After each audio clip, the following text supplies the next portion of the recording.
begitu panen, harga gabah turun. Jadi kalau Bapak tadi ngomongin petani milenial, nggak ada Pak milenial yang mau jadi petani. Ketahanan pangan merupakan suatu kondisi terpenuhinya kebutuhan pangan bagi rumah tangga yang tercermin dari tersedianya pangan secara cukup, baik dari jumlah maupun mutunya, aman, merata, dan terjangkau.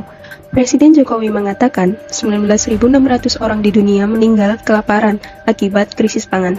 Beliau juga mengatakan bahwa perekonomian digital dalam negeri di bidang pangan dan pertanian baru mencapai 4%. Berbicara tentang ketahanan pangan adalah sama dengan berbicara tentang kekuatan negara dan bangsa. Apabila negara tidak memiliki kekuatan dan ketahanan dalam menyiapkan makanan untuk rakyatnya, maka kekuatan apapun yang dimiliki suatu negara tidak ada artinya.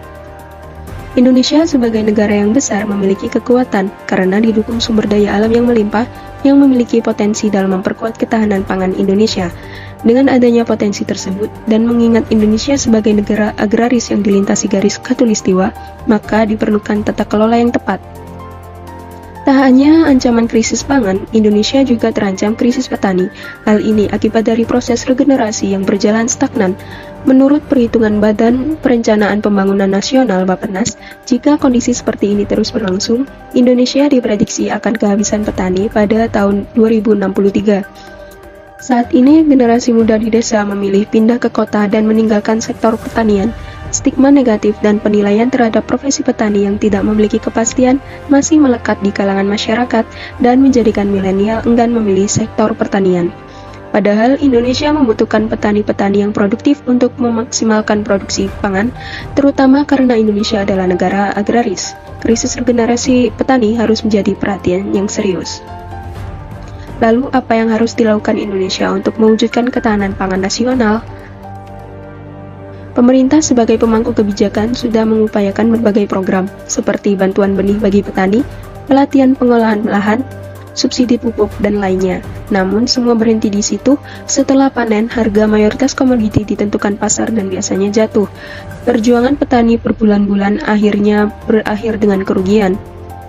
Semua program subsidi pemerintah tidak berarti. Oleh karena itu, yang menjadi kunci utamanya saat ini adalah pemerintah seharusnya menetapkan regulasi yang memberikan kepastian harga hasil pertanian. Negara harus mau menetapkan harga beli komoditas dari petani, sehingga petani mengetahui berapa komoditas pertanian mereka sejak mereka memutuskan untuk menanam. Pada akhirnya, bila sektor ini mampu memberikan perlindungan kepada para petani dan produksinya, serta adanya jaminan kesehatan dan pendidikan untuk pengembangan sumber daya manusianya, bukan tidak mungkin menarik generasi muda untuk menjadi petani milenial.